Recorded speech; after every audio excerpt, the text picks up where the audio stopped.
Tigers na makapasok sa Final Four ng UAAP Season 74 Men's Basketball matapos ang dalawang magkasunod na panalo laban sa De La Salle Green Archers at UA Red Warriors noong Huwebes at Linggo.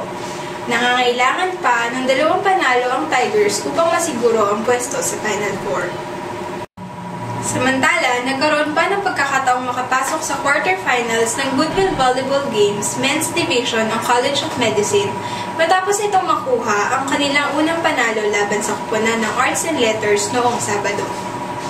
Naging madali para sa Arts and Letters ang pagkuha ng unang set na may 10 lamang dahil sa mahinang depensa at susunod-sunod na service errors ng kabilang kupunan.